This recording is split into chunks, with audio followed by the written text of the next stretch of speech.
우리 계속해서 예수님께서 십자가에 달려 돌아가시고 난 후에 사흘 만에 부활하셨습니다.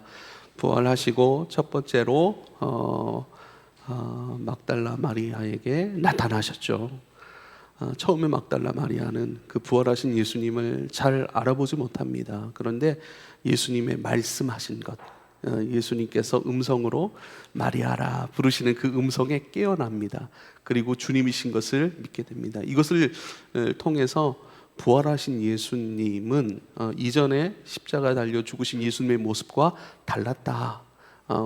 그런데 우리가 여기서 그 예수님의 부활하신 예수님 좀 다르다, 그 몸이 달라졌다, 생김새가 달라졌다, 여기에 초점을 맞춰서는 안 돼요. 그러니까 부활체라는 단어를 제가 사용을 했고, 그 부활체에 대한 질문이 또 우리 가운데 올라온 것을 제가 기억하고 있습니다. 잠깐 말씀을 드리자면 그 부활체라고 하는 거, 부활의 몸이죠. 근데 그 부활체라고 하는 그 몸, 그 부활이라는 단어와 몸체라고 하는 이 두 단어가 합성이 된 거예요.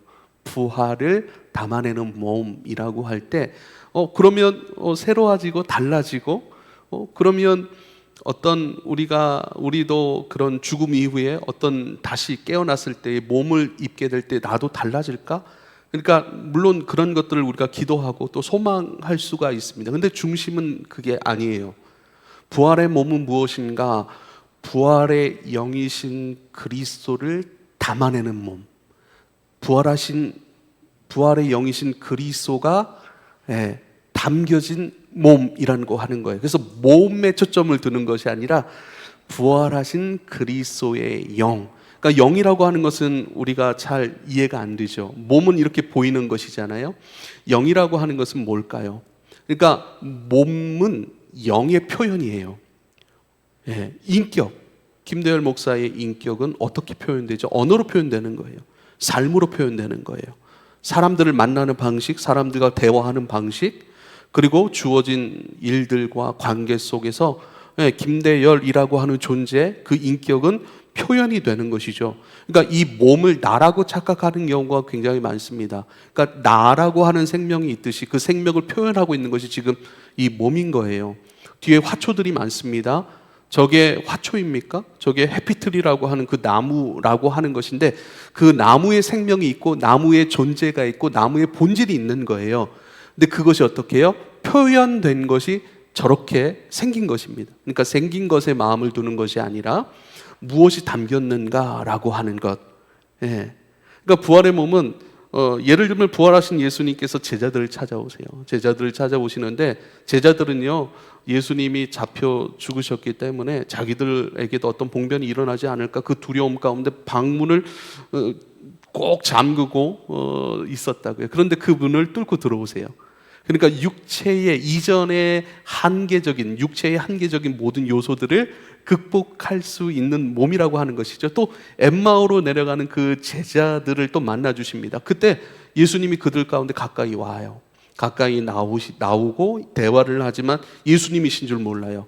근데 나중에 예수님과 헤어집니다. 그리고 그들끼리 이야기해요. 야, 그런데 우리와 함께했던 그분의 말씀을 들을 때에 우리의 마음이 뜨거워지지 아니하였느냐, 그래요.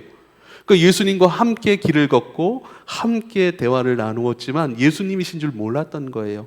겉모양은 달랐던 거예요. 근데 그 예수님께서 들려주셨던 그 말씀을 들을 때에 우리의 마음이 뜨거워지는 것을 우리가 경험했지 않느냐라고 얘기를 하는 것이지요. 그러니까 막달라 마리아도 마리아라, 마리아야 하는 그 음성으로 깨어난 거예요. 나를 불러주시던 그 주님의 음성이네 라고 하면서 우리 주님이신 줄 알게 된 것이죠. 무튼 부활하신 주님께서 육체의 한계적인 모든 부분들, 그것들을 극복하시고 우리를 찾아오시고 우리를 만나주시고 또 우리를 깨워주시고 우리에게 필요한 말씀들을 끊임없이 해주세요. 오늘의 전체적인 말씀의 맥락은 뭡니까? 제자들 찾아오셨어요. 베드로를 찾아오셨다고요. 베드로에게 식사를 제공하신다고요. 그러면서 어떻게 해요? 오늘 우리가 본문을 읽지 않았지만 다음 주 본문이 될 것 같습니다. 내 양을 먹이라, 이렇게 격려해요. 네가 서 있어야 할 자리, 네가 감당해야 될 자리, 어찌하여 네가 내버렸던 그물을 다시 들고 있느냐? 그물을 잡는 너를 내가 사람을 낚는 어부로 부르지 않았느냐. 이젠 그 사람을 낚고 그 낚여진 그 사람들을 세워가는 그 일 가운데 네가 필요해. 내가 너를 거기에 두어서 네가 있어야 될 자리가 그 자리가 아닌 것이냐. 끊임없이 말씀하시고 회복을 주시는 거예요. 그래서 그 중요한 것은 그러면 부활체라고 하는, 그럼 주님이 우리 안에 오신다. 모르겠어요. 주님이 내 안에 들어오실 수 있을까요? 몸으로는 못 들어오세요. 사이즈가 다르기 때문에 그래요. 예수님 아마 이선이나 신의 자매에게는 못 들어갈 거예요. 사이즈가 너무 크시니까. 그렇잖아요. 몸으로는 못 들어오세요. 그러니까 부활체는 무엇인가? 예, 벽도 뚫고 오시고, 그렇죠? 예, 외모적인 부분도 바뀌어졌어요. 그렇지만 어떻게 해요? 끊임없이 우리에게 오셔서 말씀하세요. 우리를 일으키세요. 우리와 동행하세요. 그래서 어떡하죠? 영이신 주님께서 우리 속에 들어오시는 거예요. 그러면 영이신 주님, 부활의 영이신 그리스도께서 우리 안에 들어오셨고, 그렇다면 그 영이 담겨진 몸이야말로 부활체라고 하는 거예요. 그래서 변화라고 하는 것은 우리가 외모적인 변화도 있어요. 낯빛도 달라져요. 생각도 달라져요. 살아가는 마음의 태도와 어떤 우리의 몸가짐도 다 달라집니다. 관계하는 방식도, 대화하는 방식도 다 달라집니다. 어쩌면 생김새 이런 것들은 그대로일 수 있죠. 그러나 부활의 영이신 그리스도께서 우리 안에 들어오셔서 그 영을 담은 부활의 몸으로 우리가 살아가기 시작하고, 부활체가 부활의 영이신 그리스도께서 영으로 내 안에 들어오심을 인정하고, 그분께서 말씀하심을 또한 인정하고, 내 안에 내주하시고 말씀하시고 또 그렇게 살아갈 수 있는 힘과 능력을 부어주시는 주님이신 것을 신뢰하고 살아갈 때에 저와 여러분의 삶과 몸이야말로 부활의 몸이고 부활의 삶이 되는 줄 믿으실 수 있기를 부탁을 드립니다. 무튼 부활하신 예수님께서 다시 예수님을 찾아옵니다. 왜 갈릴리인가? 왜 예수님께서 갈릴리에게 다시 오셨을까요? 마태복음 26장 32절에 이렇게 말씀하세요. 내가 살아난 후에 너희보다 먼저 갈릴리로 가리라. 그래요. 예수님께서 말씀하신 부분. 내가 살아난 후에 먼저 갈릴리. 왜 갈릴리로 가신다고 하셨을까요? 갈릴리는 사실 어둠의 땅이죠. 실패의 땅이고 소외된 땅이고 흑암의 권세의 땅이라고 사람들은 많이 생각을 했습니다. 요한복음 1장 46절에 나다네일이 이르되 나사렛에서 무슨 선한 것이 날 수 있느냐? 나사렛에서 무슨 선한 것이 날 수 있느냐? 선한 것이 날 수 없다라고 얘기를 하는 거예요. 선한 일, 선한 존재, 그것이 날 수 있는 동네가 아니다. 그런 촌동네, 시골 동네, 아무것도 없는 그 동네에서 무슨 역사가 일어날 수 있겠어? 요한복음 7장 41절에도요. 어떤 사람은 그리스도라 하며 어떤 이들은 그리스도가 어찌 갈릴리에서 나오겠느냐. 그리스도? 하나님의 아들? 근데 저 사람은 나사렛 출신, 갈릴리 출신 그리스도가 아니냐라고 얘기를 하는 거예요. 아니 어떻게 그 갈릴리 그 동네에서 그리스도라고 하는 기름 부음 받은 그 왕이 날 수 있겠느냐라고 얘기를 하는 거예요. 사람들은 절대 그 지역에 대한 신뢰가 없었고 그 지역은 소외되고 비하되고 외면된 땅이었던 것을 우리가 알 수 있습니다. 마태복음 4장 15절에서 16절 말씀입니다. 스불론 땅과 납달리 땅과 요단강 저편 해변 길과 이방의 갈릴리여, 흑암에 앉은 백성이 큰 빛을 보았고 사망의 땅과 그늘에 앉은 자들에게 빛이 빛이었도다 하였느니라. 이렇게 말씀하십니다. 흑암에 앉은 백성들이 큰 빛을 보았고 흑암의 땅이었던 거예요. 사망의 땅과 그늘에 앉은 자, 이렇게 얘기를 합니다. 사망의 땅과 그늘에 앉은 자, 죽음의 땅이라고 하는 것이죠. 그리고 칙칙한 그런 그늘이 드리워진 해가 비칠 수 없는 그런 밝음의 땅이 아니라고 사람들은 인식하고 있습니다. 그러한 흑암의 땅, 사망의 자리, 그늘의 대지, 그곳에 예수님은 오셨고 혐오의 땅이었고 한없이 사람들로부터 외면당했던 약한 땅입니다. 그 땅 가운데 예수님은 빛으로 오시라는 거예요. 흑암의 권세 가운데 사로잡힌 영혼들에게 빛이 되어주신 것이죠. 그래서 꺼져가는 등불을 끄지 아니하시는 주님, 상한 갈대를 꺾지 아니하시는 나의 주님, 약한 곳, 저주의 땅, 흑암의 땅, 그곳에 오신 이유는요, 그러한 자들을 구원하시기 위함이고 그들에게 빛의 생명이 되어주시기 위함이고, 그 소외된 그 모든 사람들과 그 마음들, 그들을 일으켜 주시기 위하여 그 땅에서 예수님은 나셨고, 그 땅에서 예수님은 다시 돌아간다라고 말씀을 하신 것이죠.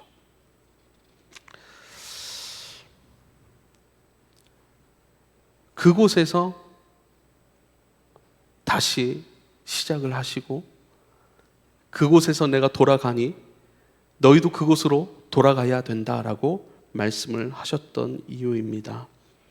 제자를 부르신 땅이기도 합니다. 누가복음 6장 12절부터 16절에 예수께서 기도하러 산으로 가사 밤이 새도록 하나님께 기도하시고, 밤이 새도록 하나님께 기도하시고, 밝음에 그 제자들을 부르사 그 중에서 12를 택하여 사도라 칭하셨으니 곧 베드로라고도 이름을 주신 시몬과 그의 동생 안드레, 야고보와 요한과 빌립과 바돌로메, 마테, 도마, 알페오의 아들 야고보, 셀롯이라고 하는 시몬, 또 야고보의 아들 유다와 예수를 파는 자가 될 가룟 유다라, 이렇게 말씀합니다. 그곳에서 제자들을 부르셨어요. 마태복음 10장 45절에는 인자가 온 것은 섬김을 받으려 함이 아니요 도리어 섬기려 하고 자기 목숨을 많은 사람들을 위해 대속물로 내어주기 위함이라 라고 말씀하셨습니다. 여러분, 예수님은 하나님이세요. 우리가 소위 말하는 수많은 종교들 중에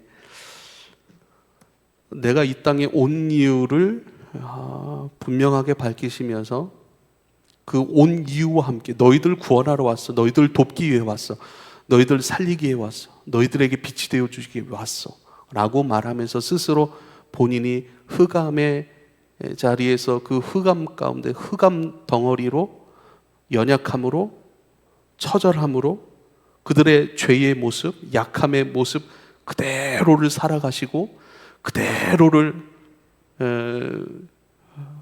말씀하셨던 그대로를 살아내셨던 하나님은 예수 그리스도밖에 없습니다. 신은 하나님밖에 없죠. 근데 우리는 무엇을 하나님이라 부르고 그 하나님이 하시는 일과 그 하나님께서 역사하시는 일, 사랑하시는 일, 구원하시는 일, 그것에 대해서 우리는 뭐라고 생각하고 있습니까? 이 땅에서 내 인생이 성공하는 것, 잘 되는 것, 어떤 화려함의 위치, 어떤 누군가에게 자랑할 만한 그 어떤 것의 결과물을 만들어내신 그 존재를 하나님이라고 우리는 여기지 않는지, 우리가 믿고 예배하고 배우고 따라가고 있는 그 예수 그리스도가 우리를 화려한 자리로 승격시켜 주시고 화려한 열매로 끊임없이 맺고 계시는 그 어떤 존재로 우리는 착각하고 있든지 모르겠어요. 예수님은 흑암의 땅에 오셔서 흑암의 상태로 죽으셨어요. 예수님은 소외된 땅에 오셔서 소외된 자로 죽으셨어요. 예수님 연약한 땅에 오셔서 외면받으시고 오해받으셔서 죽으셨어요. 그게 우리를 향한 예수의 실체예요. 근데 우리가 믿는 기독교는 그러나 십자가에서 끝나지 않습니다. 그 주님 부활하셨다는 거예요. 그리고 부활하신 예수님은 어떻게 해요? 다시 그 땅으로 왜 돌아가셔야 했을까요? 제자들 부르신 것도 갈릴리이지만 제자들에게 지상 명령이라고 하는 땅끝까지 이르러 증인이 되리라 말씀하신 그 명령도, 그 파송하시는 그 은혜의 명령도 갈릴리였다라고 하는 것입니다. 마태복음 28장 16절로 20절 말씀이에요. 11 제자가, 가룟 유다는 지금 빠졌죠. 열한 제자가 갈릴리에 가서 예수께서 지시하신 산에 이르러 갈릴리에 가서 예수께서 지시하신 산에 이르러 예수를 배웁고 경배하나 아직도 의심하는 사람들이 있더라. 예수께서 나와 말씀하여 이르시되 하늘과 땅의 모든 권세를 내게 주셨으니 그러므로 너희는 가서 모든 민족을 제자로 삼아 아버지와 아들과 성령의 이름으로 세례를 베풀고 내가 너희에게 분부한 모든 것을 가르쳐 지키게 하라. 볼지어다 내가 세상 끝날까지 너희와 항상 함께 있으리라. 그래요. 마태복음 26장에 있는 내가 먼저 갈릴리로 가리라 하셨을 때 이 가리라 하고 하는 단어는요, 프로아고, 프로라고 하는 뜻을 우리가 잘 알죠. 뭐뭐 앞으로라고 하는 것입니다. 프로아고, 가리라. 프로아고라고 하는 단어는요, 목자가 갈 바를 모르는 양을 필사적으로 이끌어 나아갈 때도 쓰이는 단어라고 얘기를 해요. 내가 가리라 라고 하는 예수님의 의지가 담긴, 실제로 가셨고 가리라고 하는 그 예수님의 마음과 의지는 뭐예요? 갈 바를 알지 못하는 그 양들을 내가 필사적으로 내 생명을 다해, 그것이 내 사명인데 그것을 내가 이루기 위하여 내가 그곳에 가는 것인데 그 이유가 갈 바를 알지 못하는 그 양들을 내가 이끌어 가기 위한 것. 무슨 일이 있어도 포기하지 않고 필사적으로 반드시 죽음을 각오하고 내 모든 것을 다 던져서 내가 해야 될 그 한 가지 일은 갈 바를 알지 못하는 너희를 내가 이끌어가는 것이지, 그 이끌어내는 곳이 어디예요? 볼지어다 내가 세상 끝날까지 너희와 항상 함께 할 것인데 내가 너희에게 가르친 모든 것을 너희도 가르쳐 지키게 하는 것, 아버지와 아들과 성령의 이름으로 세례를 주는 것, 구원과 구원의 삶, 끊임없이 그것이 전하여지고 그것이 섬겨지고 또 그것이 걸어지고 그것이 확장되도록 하는 그 일들에 있어서 너희를 보내는 일, 그 일에 너희를 너희를 확증하는 그 일들, 너희의 자리, 너희의 삶, 너희의 정체성, 너희의 삶의 방향과 목적, 그것을 알게 하고 그렇게 가게 하는 그 일들을 위하여 내가 갈릴리 그곳에 부활한 후 돌아갈 거야 라고 말씀하십니다. 그래서 이곳이 우리가 예배하고 또 함께 말씀 듣고 기도하고 식사하는 이 모든 이 공간과 모든 그 시간들이 갈릴리가 되어야 합니다. 예수님께 집중해야 합니다.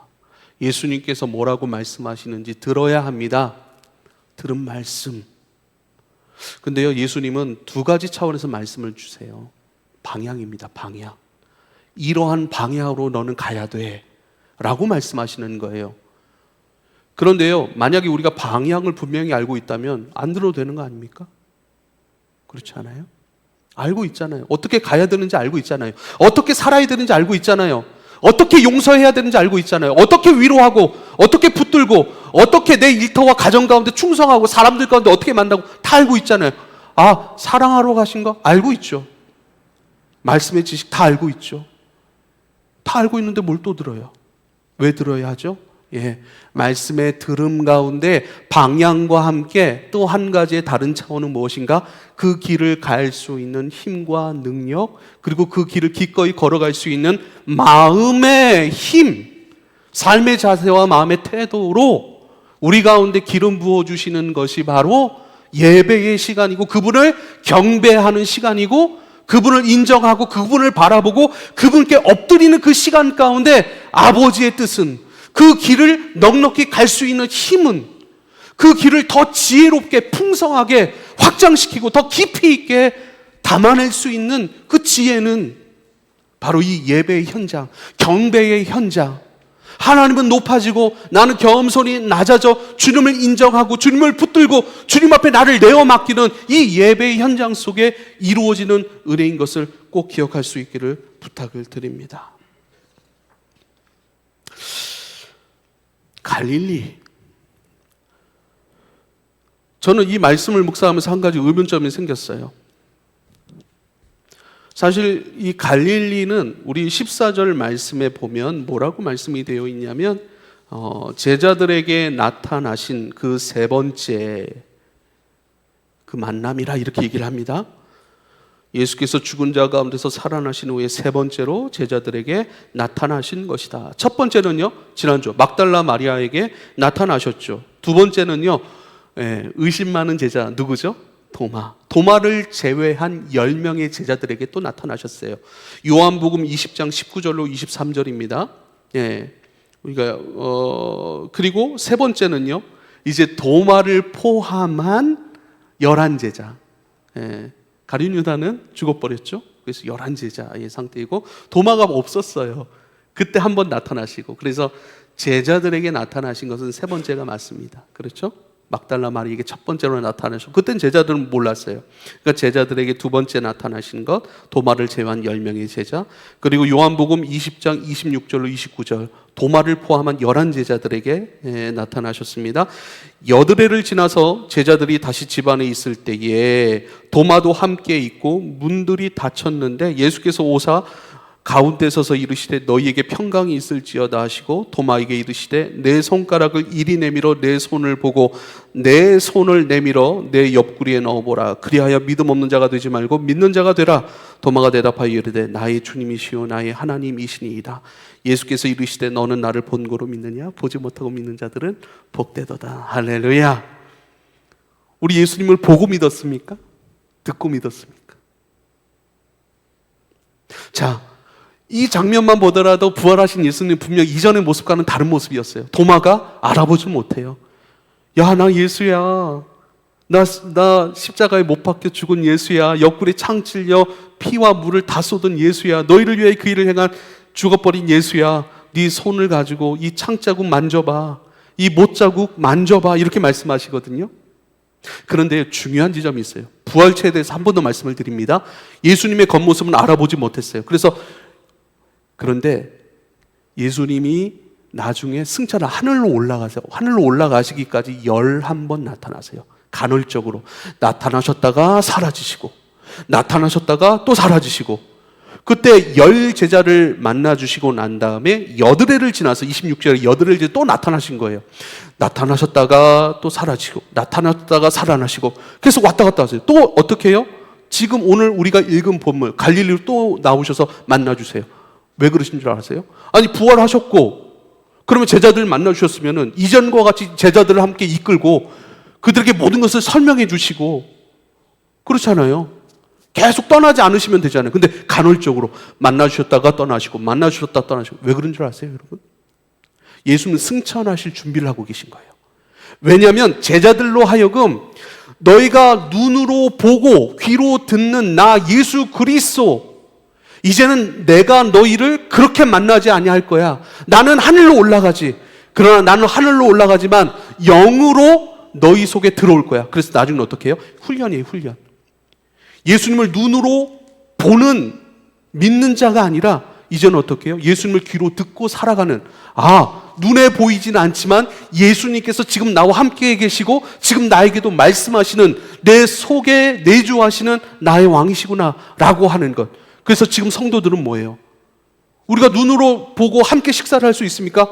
아니죠. 물리적인 육체로 주님을 만날 수는 없어요. 그런데 우리 안에 계신 주님을 들음으로 만나요.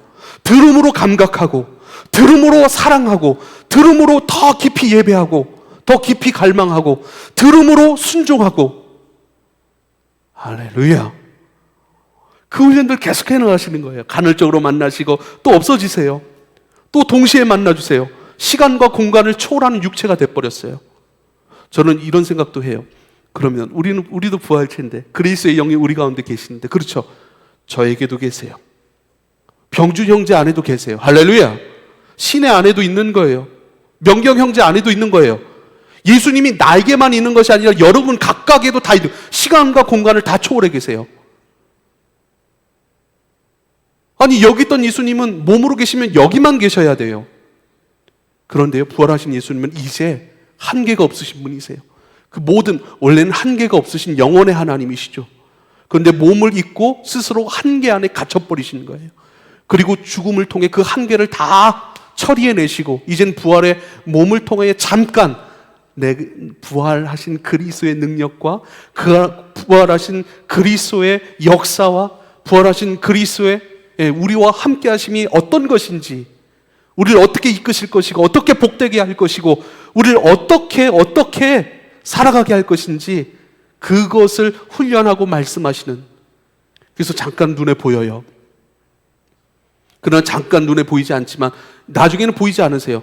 나중에 보이지 않지만 성령, 영이신 그리스도께서 우리 가운데 들어오심으로 말미암아 제자들은요, 이전보다 더 크게, 이전보다 더 충성되이, 이전보다 더 갈망하고 이전보다 더 온전함으로 복음을 전해요. 교회를 세워나가요. 제자들을 세워나가요. 교회를 확장시켜가요. 할렐루야. 이 방식이에요. 우리가 살아가는 이 방식인 것을 여러분 꼭 기억할 수 있기를 부탁을 드립니다. 그러면 똑같아요. 여러분, 제자들에게 그렇게 말씀하시잖아요. 자, 예수님께서 간헐적으로 막달라 마리아 또 제자들에게 나타나시며 하시는 말씀이 있어요. 마태복음 28장 5절 6절에 천사가 여자들에게 말하여 이르되 너희는 무서워하지 말라. 십자가에 못 박히신 예수를 너희가 찾는 줄을 내가 아느니라. 그가 여기 계시지 않고 그가 말씀하시던 대로 살아나셨느니라. 와서 그가 누우셨던 곳을 보라. 우리가 지난주에 배웠던 그 말씀에 어떻게 해요? 다른 마태복음의 그 본문에 나와 있는 그 말씀 제가 읽어드린 거예요. 자, 그가 여기 계시지 않다. 죽음의 현장, 시체가 누우셨던 그 무덤 안에 있지 않다. 그가 말씀하시던 대로 살아나셨느니라. 그래요. 말씀하시던 대로 살아나셨느니라. 여기서 그가 말씀하시던 대로라는 말씀이 가장 중요한 어절이에요. 뭐죠? 마리아 그리고 여인들로 하여금 예수님께서 말씀하셨던 것을 기억하게 하시는 목적이에요. 누가복음 25장으로 가볼까요? 이로 인하여 누가복음 25장 5절 6절입니다. 이로 인하여 근심할 때에 문득 찬란한 옷을 입은 두 사람이 곁에 섰는지라 여자들이 두려워 얼굴을 땅에 대니 두 사람이 이르되 어찌하여 살아있는 자를 죽은 자 가운데서 찾느냐. 여기 계시지 않고 살아나셨느니라. 갈릴리에 계실 때에 너희에게 어떻게 말씀하셨는지를 기억하라. 할렐루야. 지금도 우리에게 선포되는 이 말씀 뭐죠? 기억하게 하기 위한 말씀인 거예요. 기억하게 하기 위한 말씀인 거예요. 주님은 눈에 보이시지 않지만 영으로 지금 우리와 함께 계시다. 지금 우리 안에 일을 하고 계시다. 지금 우리 안에 아버지의 역사를 만들어낼 것을 준비하고 계시고 그 준비 과정 가운데 참여하게 하시고 그 참여 속에서 우리로 하여금 감당할 만한 사람들을 만들어내고 계시는 하나님이신 것을, 나와 동떨어져 계신 분이 아니시고 나를 떠나지 아니하시고 끊임없이 내 속에서 일하고 계신 하나님께서 내 안에 세우신, 나를 향해 세우신 그 목적과 뜻이 이루어지기까지 끊임없이 지금도 일하시는 하나님이심, 그렇게 말씀하심을 기억하게 하기 위함인 줄 믿으실 수 있길 바랍니다. 뭐죠? 자꾸 잃어버린다는 얘기예요. 자꾸 잃어버리며 살아요. 자꾸 망각하며 살아요. 자꾸 주님의 말씀이 아니라 다른 소리 가운데 반응하며 산다는 거예요. 우리 한번 마음을 보세요. 여러분, 우리 마음에 주님의 음성이 있죠. 주님의 음성만 있습니까? 다른 음성 없어요? 세상의 소리도 있고 자아의 소리도 있고. 지난주에 말씀을 드렸죠. 우리 마음은 에덴과 같아서 두 근원이 있는데 자아의 나라와 하나님의 나라. 자아가 왕이 되어 마음대로 듣고 마음대로 선택하고 마음대로 행하려고 하는 그 의지가 난무하는 그것을 선택할 것이냐, 아니면 생명나무가 있어 그리스도께서 끊임없이 우리 가운데 말씀하시는 것들을 듣고 아멘하여 그것을 말하고 그것을 순종할 것인지. 이제는 어떻게 해요? 자유의지라고 하는 그 선택 속에서 우리는 성령 안에서 끊임없이 주님의 것을 듣고, 웬만한 분별은 다 하잖아요. 분별 다 하지 않습니까? 분별 안 되나요? 그래서 제가 말씀을 드렸습니다. 여러분, 행위가 중요한 게 아니다. 예배 행위보다 더 중요한 게 있어요. 그게 뭔 줄 아세요? 의도예요. 의도. 그래, 어떤 의도로 그 행동을 하고 있어? 예배는 다 선한 것이죠. 예배 행위는 다 귀한 것이죠. 그렇지만 어떤 의도로 나는 예배하고 있는가? 구제, 선행 좋습니다. 사역 좋습니다. 어떤 의도 속에서 그것을 행하고 있는가라고 하는 거예요. 그래서 행위보다 더 중요한 게 의도라고 말씀드렸고, 의도보다 더 중요한 게 뭔 줄 아십니까? 마음이에요, 마음. 그 의도가 어디로부터 나온다고요? 마음에서 나온다고요. 그럼 생명나무 실과가 되시는 예수 그리스도부터 나온, 성령으로부터 출발된 그 의도로 순종되어진 행위인가? 아니면 어떻게 그 마음 가운데 끊임없이 속삭이고 있는 그리스도의 다른 음성들에 의해 그것이 의도가 되고 그렇게 하고 싶은 거죠. 그것이 그렇게 하고 싶은 그 의도, 그 행위가 되고, 행위보다 중요한 것이 의도고 의도보다 중요한 것이 마음 관리하는 거예요. 그래서 마음 관리하라고 말씀하시는 거예요. 무릇 지킬 만한 것 중에 내 마음을 지키라. 생명의 근원이 예수 남이라 그래요. 근데 마음보다 더 중요한 게 있어요. 그게 뭔지 아세요? 관계예요, 관계. 마음 관리를 어떻게 하냐는 거예요. 마음을 어떻게 지키냐는 거예요. 지킬 만한 것보다 어떤 지킬 만한 중요한 것이 있거든. 그러나 그것보다 더 중요한 건 마음이라 말씀하셨는데, 마음을 어떻게 지켜갑니까? 그리스도께 붙어 있어야죠. 할렐루야. 물론 그리스도께 붙어 있다라고 하는 것을 뭐 어떤 추상적이라고 할 수 있겠지만, 이제 여러분, 말씀의 추상적인 것을 구체화시키는 것은 성도의 마땅한 책무이고 성도의 마땅한 노동이에요. 거룩한 노동이에요. 거룩한 숙제라고요. 입을 벌리고 어떻게 행할 것입니까? 말씀하는 대로 제가 행동하겠습니다 하고 입을 벌리고 있어요. 그건 뭐죠? 행동 안 하겠다는 거예요. 하나님, 그래서 뭐라고 말씀하셔요? 찾으라. 찾을 것이고, 구하라. 얻게 될 것이고, 두드리라. 열릴 것이니라. 할렐루야. 너에게 합당한 모든 것이 예비되어 있고 준비되어 있고, 그것이 너를 위한 모든 것으로 이미 이루어져 있나니 너는 기도하라 말씀하신 것이죠. 그 일을 행할 나 여호와를 믿으라고, 신뢰하라고, 그 여호와께 구하라고 말씀하시는 것이죠. 할렐루야. 여러분, 고민하십시오. 기도하십시오. 거룩한 독서를 시작하십시오. 말씀을 깨어 들으십시오. 그것에 대해서 서로 교제하십시오. 질문하십시오. 그것이 거룩한 노동입니다. 내가 구체적으로 어떻게 순종하고 어떻게 붙어 있을까라고 하는 그 답을 여러분이 스스로 성령으로부터 공급받으시고, 그 공급받는 거룩한 노동을 통하여 끊임없이 순종해 가실 수 있기를 부탁을 드립니다. 할렐루야. 질문이요, 제가 우리 간사님들에게 우리 성도들하고 이 메시지에 있어서 더 깊이 좀 추구하고 싶은 마음이 생긴 거예요. 근데 성도들이 좀 더 능동적으로 반응하면 좋겠다는 그런 마음을 주셨어요. 그래서 질문을 하게 하고 질문이라고 하는 툴을 좀 가져오면 좋겠다, 이렇게 간사들에게 요청을 했어요. 어떤 방법이 있느냐, 좋은 방법이 있느냐, 질문을 이렇게 도입하고 싶은데, 근데 예찬이 형제가 우리 간사님들이 다 좋은 의견을 내주고 거의 비슷해요. 예찬 형제가 지금 대안학교 교사잖아요. 기독교 대안학교 교사인데, 거기는 선생님들과 교장 선생님을 포함한 모든 교직원과 선생님들과 학생들이 말씀 묵상을 같이 해요. 설교도 듣고 말씀 묵상. 근데요, 그 말씀을 듣고 질문하게 한다는 거예요. 근데 별의별 질문이 다 나와요. 나는 그래서 어떤 질문이 오가지? 막 이렇게 이제 예찬 형제에게 물어보니까 자기네 학교에서 전교생, 전 선생님들, 그 예찬 간사도 있더라고요. 그 질문을 탁 던져주더라고요. 저는 깜짝 놀랐어요. 아니, 중학교 1학년, 2학년, 고등학교 1학년, 2학년 학생들이 이 정도의 질문을 한다고? 이런 질문도 있어요. 되게 숙제를 안 하는 것이 죄가 됩니까? 라는 질문도 있더라고요. 근데 전 깜짝 놀랐어요. 아니, 질문을 이 정도로 한다고? 맞아요. 질문을 하고 또 하다 보니까 말씀을 듣는 귀가 다르고, 말씀을 이해하는 차원이 다르고, 말씀을 접근하는 차원이 달라버린 거예요. 질문이 쌓이고 또 쌓였네? 질문을 쌓이니까 듣는 것이 다르고 추구하는 것이 다르네? 여러분, 질문하실 수 있기를 부탁을 드립니다. 할렐루야. 부활체에 대한 질문을 우리 임 집사님이 주셨는데, 이거는 제가 자료를 딱 정리해 버리니까 2페이지, A4 용지 2페이지가 나와가지고 이건 따로 한번 설교를 하면 좋겠다 해가지고 임집사님께는 그 질문만 못했어요. 예. 근데 임집사님은 그 질문을 다 알고 계신 것 같아요. 물어보신 게 아니고 성도들에게 설명해 주면 좋겠다 이렇게 질문을 하셨더라고요. 예.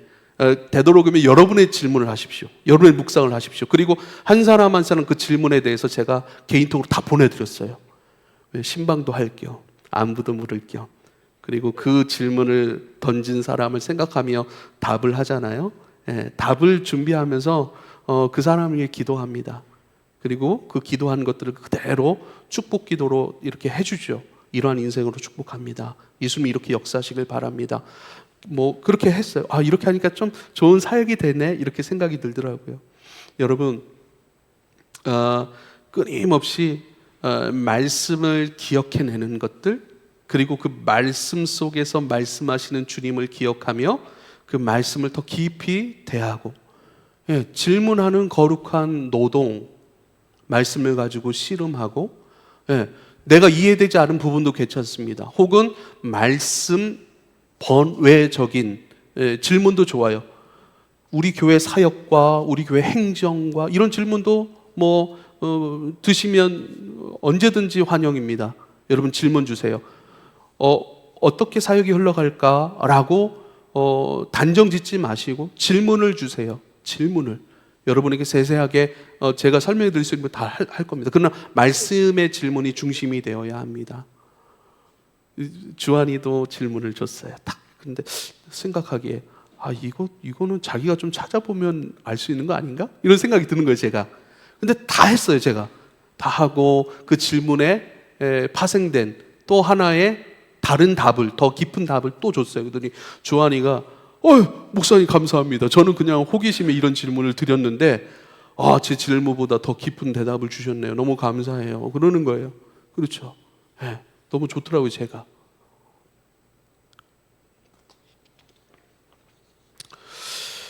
엠마오를 향해 가던 두 제자에게도 예수님이 이렇게 말씀합니다. 누가복음 24장 25절입니다. 이르시되 미련하고 선지자들이 말한 모든 것을 마음에 더디 믿는 자들이여. 그래요. 엠마오로 가는 그 두 제자에게 나타나셔서 미련하고 선지자들이 말한 모든 것을 마음에 더디 믿는, 그러니까 예수님의 부활, 그리고 부활하신 그 몸으로 제자들과 여인들에게 나타내셔서 끊임없이 말씀하신 건 뭐냐면, 내가 어떤 말을 했는지 기억해라. 야, 내가 죽었어.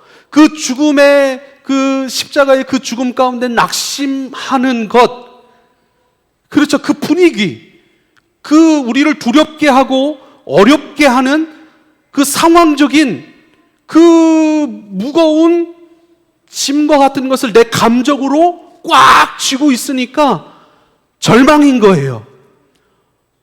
예수님 살아나신 건 맞아? 누구에게 나타나셨다는데? 외모가 다르던데? 이런 복잡한 생각 속에서 그 허무함과 그 절망이라고 하는 감정 속에 꽉 잡혀있는, 거기서 두려워하는 그들을 향하여 나타나시는 예수님은 계속 말씀하시는 것, 야, 그 감정과 그 두려움과 그 막막함 가운데 사로잡혀 있지 좀 말고 제발 내가 뭐라고 얘기했는지 그 말씀을 기억해내야 돼. 기억해내야 돼. 그 감정 가운데 살지 말고 말씀 가운데 깨어 일어서서 너가 가야 할 곳을 걸어가야 돼. 내가 살아난 후에 어디로 갈 것이라고 하는 것을 기억해내야 돼. 너희가 가야 할 그 지점으로 너희는 가야 돼. 감정에 사로잡히지 말고 말씀의 들음을 통하여 분명한 방향 속에 나아가야 돼. 더디 믿는데요. 더디 믿는데요. 더디다는 것은요, 어떤 일에 진행되는 속도가 느리거나, 그렇죠? 반응이 느리거나 라고 하는 것, 어떤 행동이나 그 과정들이 기대했던 것들보다 천천히 이루어지는 것이죠. 왜 이렇게 더디냐? 아이고, 기억해라. 왜 자꾸 붙들어야 될 것들을 붙들지 않고 왜 다른 거 붙들고 있느냐? 머물러야 할 자리에 머물지 않고 왜 머무르지 말아야 할 곳에 지금 더디 머물고 있느냐라고 말씀하고 있는 것이죠. 예레미야 14장 10절에요. 이렇게 말씀하세요. 예레미야 14장 10절입니다. 여호와께서 이 백성에 대하여 이와 같이 말씀하시되 그들이 어그러진 길을 사랑하여 그들의 발을 멈추지 아니하므로 여호와께서 그들을 받지 아니하고 이제 그들의 죄를 기억하시고 그 죄를 벌하시리라. 쉬운 번역으로 제가 읽겠습니다. 주님께서 이 백성을 두고 이렇게 말씀하신다. 그들은 이리저리 방황하기를 좋아하고 어디 한 곳에 가만히 서 있지를 못한다. 이렇게 얘기를 해요. 이 말씀은 어떤 말씀이냐면 이스라엘 백성들이 어떤 재난들을 많이 맞이합니다. 어떤 재앙, 가뭄, 그렇죠? 먹을 것이 당장 어려워지죠. 여러 가지 그런 재난의 상황 속에서 그 삶이 불안정해지잖아요. 하나님 우리 사랑하시는가? 하나님 우리 지키시는 건 맞아? 이런 막 생각들이 들고, 그래서 하나님, 그러나 그 재난 가운데 용서를 구해요. 하나님 우리가 죄를 지었습니다. 주님을 떠나버렸습니다. 다른 거 의지했습니다. 용서해 주세요. 제발 용서해 주세요 라고 예수님께 용서와 선처를 구하죠. 그런데 그렇게 구하다 보니까 어느 틈엔가 다른 생각이 들어와서 하나님이 원망스러운 거예요. 원망스럽고 불평스러운 거예요. 그래서 이 말씀 제가 읽어드린 건 로마서 14장 10절인데요. 예레미야 14장 10절인데요. 예레미야 14장 7절부터 9절을 제가 말씀드릴게요. 그들이 갑자기 막 용서를 구해주세요, 이 가뭄을 해결해주세요, 이 재앙으로부터 우리 건져주세요 하다가 원망스러운 거예요. 하나님이. 그러니까 이렇게 기도합니다. 여호와여, 우리의 죄악이 우리에게 대하여 증언할지라도 주는 주의 이름을 위하여 일하소서. 우리의 타락함이 많으니이다. 우리가 주께 범죄하였나이다. 이스라엘의 소망이시여 고난당한 때의 구원자이시며 어찌하여 이 땅에서 거류자같이 하룻밤을 유숙하는 나그네같이 하시나이까. 주님 우리를 좀 용서해 주십시오. 우리가 반성할게요.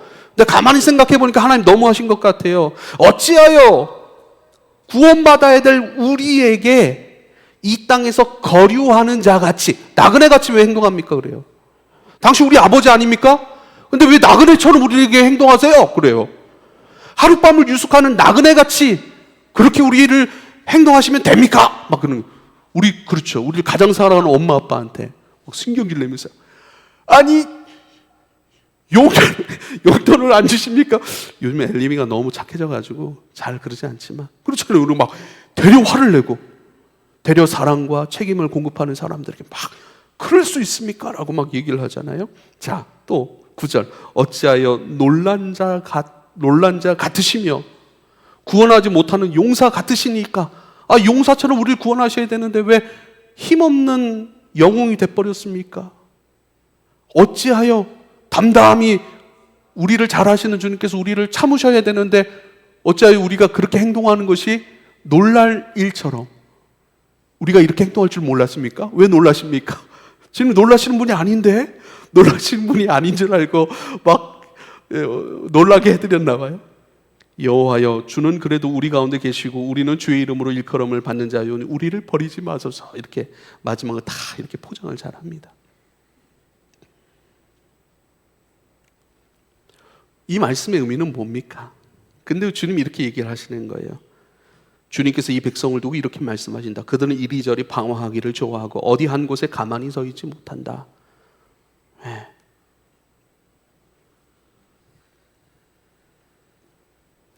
방황은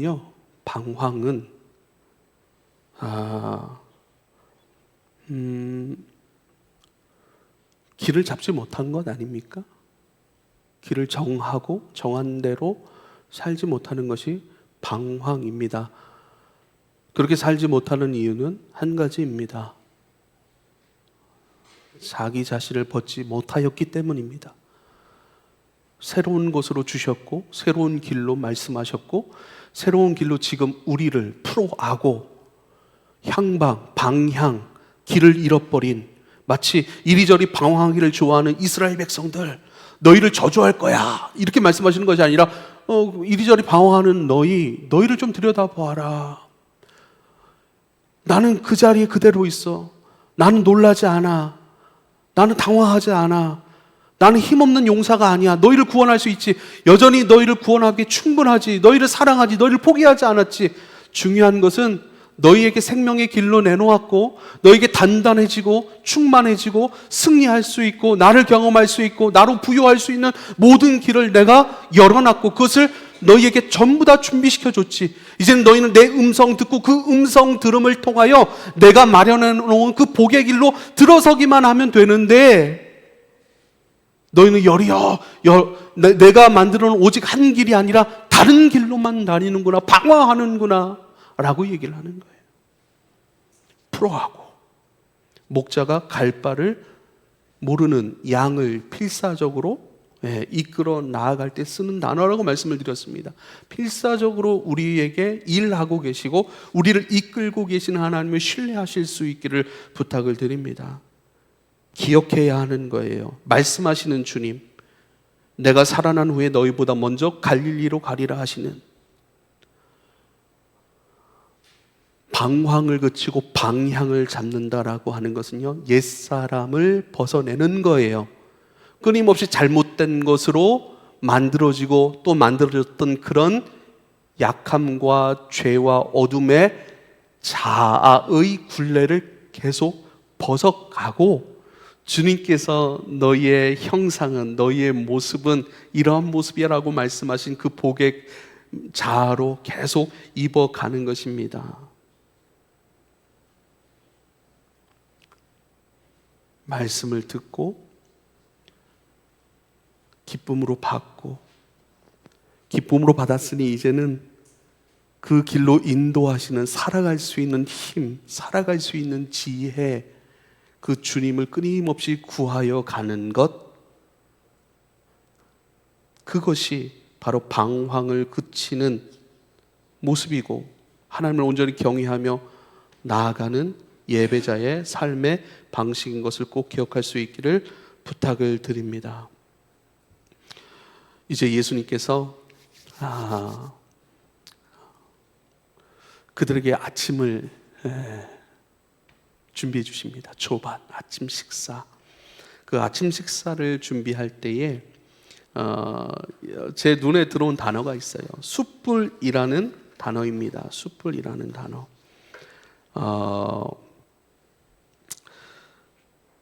12절에 보면 9절입니다. 육지에 올라와 보니 숯불이 있는데 그 위에 생선이 놓여 있고 떡도 있더라. 예수께서 이르시되 지금 잡은 생선 좀 가져오라 이렇게 말씀하십니다. 자, 한번 그 그림을 생각해 보세요. 이들이 예수님께서 이제 그물을 아주 고기가 또 가득 잡혔죠. 이 부분 제가 또 말씀을 못 드렸는데 시간이 없어서 그 물고기를 새벽 미명부터 일을 했으니까 배가 많이 고플 거 아니에요. 그런데 올라와 보니까 예수님께서 숯불을 탁, MT 때 생각나죠? 네, 숯불을 탁 켜놓으시고 떡과 생선을 구우시는 거예요. 그리고 이리 와 식사하자 이렇게 말씀하십니다. 근데 이 숯불이라고 하는 단어가요, 여기서는 그 안드라키아라고 하는 단어를 써요. 안드라키아. 그리고 이 똑같은 단어가 안드락스에서 파생된 게 안드라키아고요. 이 안드락스라고 하는 단어는 요한복음 18장 18절에 나옵니다. 요한복음 18장 18절에 이 말씀은요, 예수님이 대제사장에게 신문당하는 일로 끌려가셨잖아요. 그리고 그 대제사장의 그 마당의 공간에서 베드로는 불을 쬐고 있었다. 불을 쬐고 거기서 뭡니까? 계지바위에 너 같은 도당 아니냐? 거기서 예수님을 부인한 거 아니에요, 여러분. 추우니까 몸을 쬐고 있었다고요. 거기에 사용됐던 것이 숯불, 나무를 태워서 불을 했기 때문에 안드라키아라고 하는, 안드락스라고 하는 단어를 사용. 똑같아요. 거기서 불을 쬐고 있었더라고 하는 그 불의 단어와 여기서 예수님께서 숯불을 키워놨다라고 하는 그 단어가 똑같은 단어예요. 그 그림을 한번, 왜 갈릴리인가? 여러분, 갈릴리의 의미가, 자 보세요. 예수님께서 내가 살아난 후에 갈릴리로 갈 것이다 라고 하는 말씀을 기억하고 간헐적으로 부활의 몸을 입고 이 땅에 오신, 만나주셨던 예수님을 만났잖아요. 그런데 왜 베드로는 다시 아까 했던 질문입니다. 베드로는 왜 예수님과 같이 가지 못하고, 근데 간헐적으로 나타나셨다는 거예요. 또 예수님이 없어지신 거예요. 근데 그 말씀을 기억하고 갈릴리로 돌아간 거예요. 근데 중요한 것은 그 갈릴리에서 그물을 버려두고 예수님을 쫓았더라 하셨던 그 장소에서 다시 버려뒀던 그물을 잡고 생계를 시작했던 거예요. 그리고 오늘 아침 식사에 이런 질문을 해요. 베드로는 왜 갈릴리로 갔는가? 크게 두 가지로 견해가 있습니다. 첫 번째는 예수님이 갈릴리로 올 것에 대한 말씀을 기억하고 고기를 잡으며 능동적인 마음으로 예수님을 기다렸을 것이다라고 하는 견해가 있고요. 예수님께서 그곳에 갈 것이다라고 하는 것을 기억하긴 해서 돌아갔지만 거기서 방황 속에서 뭘 할 줄 모르는 거예요. 그 속에서 다시 옛 생계로 돌아간 것이죠. 저는 두 번째 견해에 저는 옳다고 생각해요. 왜냐하면 아침 식사의 의미가 뭔가? 숯불이에요, 숯불. 예수님이 잡히시던 날 밤에도 그 숯불에 몸을 쬐고 있었고,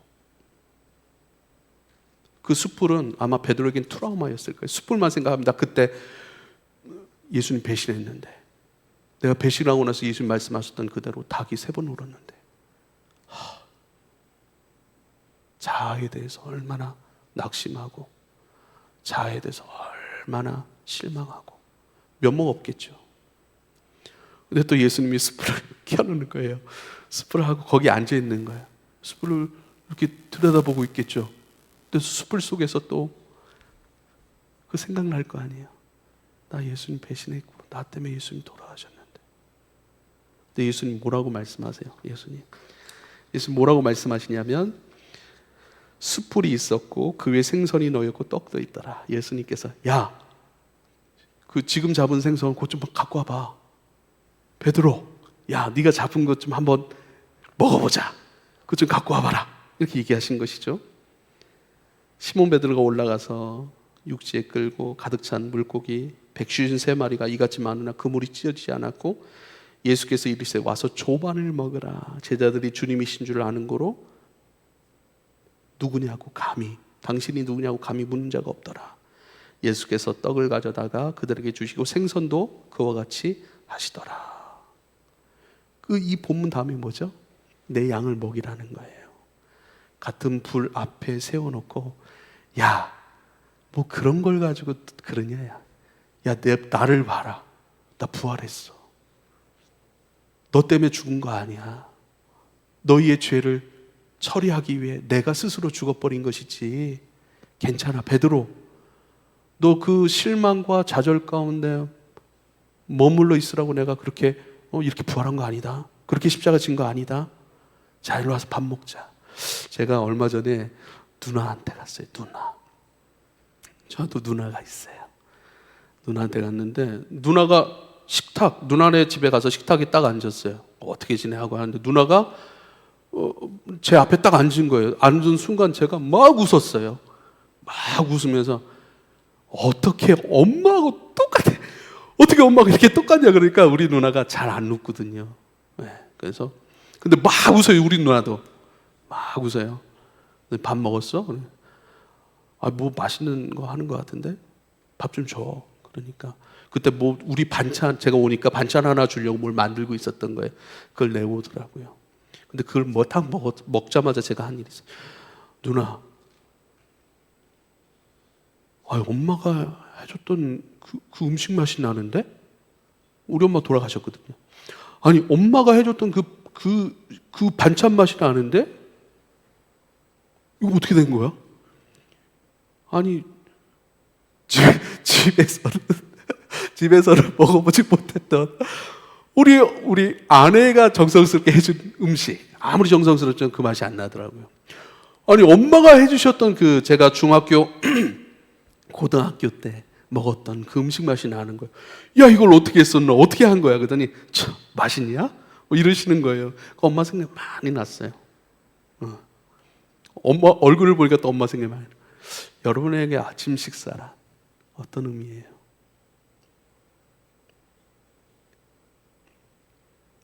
그 전날에 엄마랑 싸웠던, 엄마에게 막 신경질을 냈던, 불평을 했던, 상관없습니다. 엄마는 새벽에 일어나 밥을 하시고 아들과 딸 밥 먹이고 밥 먹여서 학교 보내려고 준비하시죠. 그 전날에 속상하게 해요. 엄마 그게 뭐냐고 막. 엄마는 이것도 모른다고 막. 근데 아침만 딱 되면 그것과 상관없이 아침밥을 차려주시고 먹이고 학교 보내는 거예요. 그러고 보면 엄마들은 참 어떻게 그렇게 많은 식사를 그렇게 막 차렸을까요? 신기하지 않아요? 매 끼를 어떻게 그렇게 반찬을 똑같은 거. 우리 어제 예찬 형제하고 나하고 식사 준비하는데 지난달에 했던 메뉴를 그대로 가져갑니다. 할 수 있는 게 없어요. 그런데 엄마들은 신기한 것 같아요. 몇십 년 동안 그렇게 밥을 차려놔요. 다양한 반찬으로. 뭐죠? 엄마 안에는 자식들을 먹이고자 하는 마음이 있기 때문에 먹이고자 하는 자에게는 어떻게 먹일까, 어떻게 사랑할까, 어떻게 채워줄까라고 하는 그 기도와 그 마음이 늘 있기 때문에 늘 먹일 수 있고 먹을 수 있는 것들로 마련해 놓으시는 것이죠. 할렐루야. 그게 사랑입니다.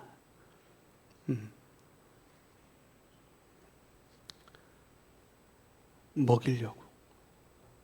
너가 감당해야 될 너의 삶을 위한 그 과정들, 그거 잘 감당해야 되니까, 그거 감당하려면 먹어야 되니까 먹이려고 하신 거예요. 예수님도 똑같은 마음 아니었을까요? 야, 일로 와봐.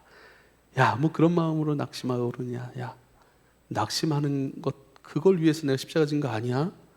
너희들이 해야 될 일이 있어. 너희들이 함께 나와 동행해줘야 될 일이 있어.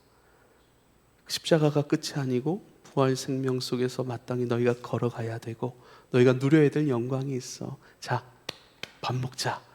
네가 잡아온 거 한번 같이 먹어보자. 그래서 그 식사로 다시 새로운 시작으로 출발시키신 것을 우리가 기억해야 될 걸 믿으실 수 있길 바랍니다.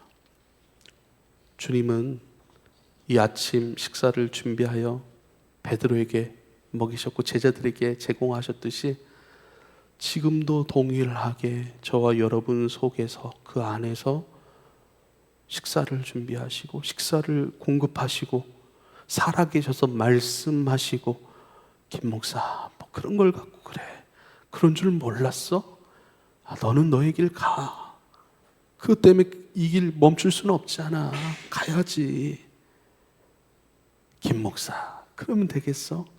안 되겠어. 너 회개 좀 해. 회개 좀 해. 우리 애들 회개시키잖아요 가끔. 우리도 자녀들 회개시키듯이. 좀 쉬어. 아니야. 회개해. 그 마음 멈춰. 그 생각 멈춰. 다시 말씀에 의한 것을 가지고 생각하고 기도하고 묵상하고 거룩한 노동을 통해서 길을 확인하고 다시 가야지 라고 말씀하십니다. 이러한 일 가운데 기억하고 깨어있고 날마다 든든한 식사로 제공하시는 우리 주님의 마음과 은혜 그것으로 든든해질 수 있기를 회복될 수 있기를 축복합니다. 기도하겠습니다. 아버지요 감사합니다. 이리저리 방황하기를 좋아하는 우리인 것을 잘 알아 더욱더 주님을 붙들고 주님의 말씀을 기억하며 그 말씀의 식탁의 자리에 앉아 주님과 깊이 교제하는 것에 더욱 힘을 내어 나아가는 주의 아들과 딸들이 되게 하여 주옵소서. 예수님의 이름으로 기도하옵나이다. 아멘.